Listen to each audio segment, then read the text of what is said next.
Hey, this is Paul Evans. Welcome to part two of Money Making Autoresponder Messages. And big part of this has to do with making sure that you're building that community and connecting with people. I was reminded of that today when really this afternoon I'm kind of exhausted. Got up at 4, which is my usual time, like 20 miles. It's now 2:17 in the afternoon that I'm making this video, and I'm about to pack, go over to Atlanta and have lunch with Mike Stewart, the internet audio guy, tomorrow. But it's a pretty relaxed schedule. And having a schedule like that reminds me of my favorite answer when people ask, "What do you do?" It can be a tough answer, but I like to experiment with that. And my latest is that I'm a freedom architect. And they look at me strange. Freedom architect? What is that?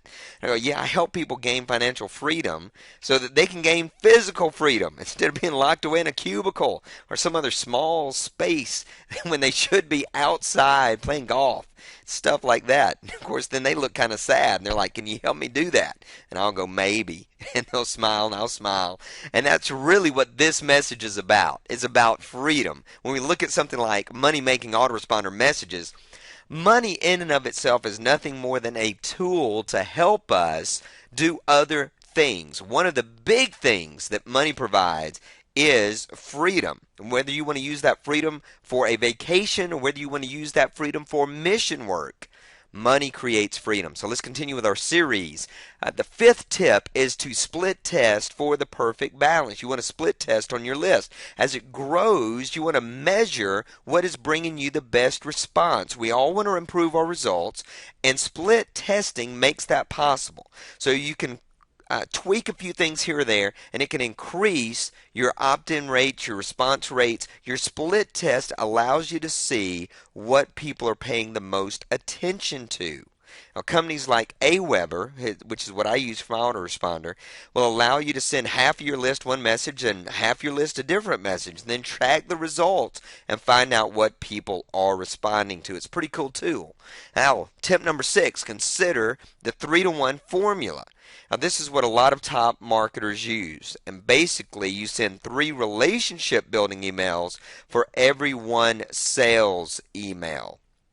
And that way, people are used to you giving great content and great information. And then when you try to sell them something, they don't feel like, "Oh, great day, I'm getting clobbered by all these sales messages." Instead, you're really connecting with them.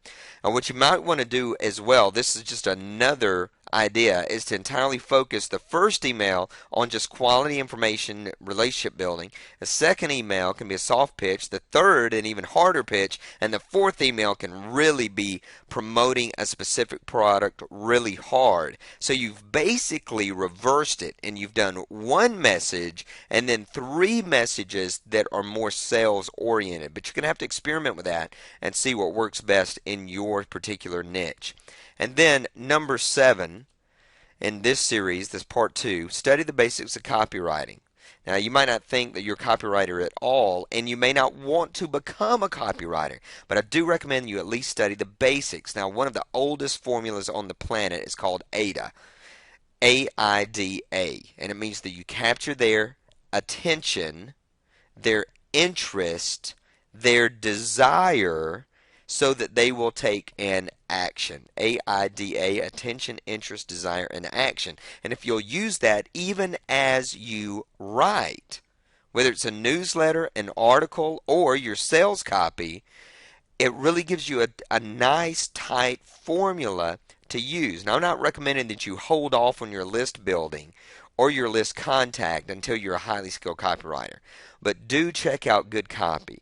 Keep the links to sales pages that you are really drawn to, because good copy will really help add some oomph to your newsletters, your articles, your communications with your list. Now, next time, we're going to look at the final 3 steps in this series. Until then, this has been Paul Evans from nicheology.com. Find your niche, build your list, launch your product, because success is not an accident.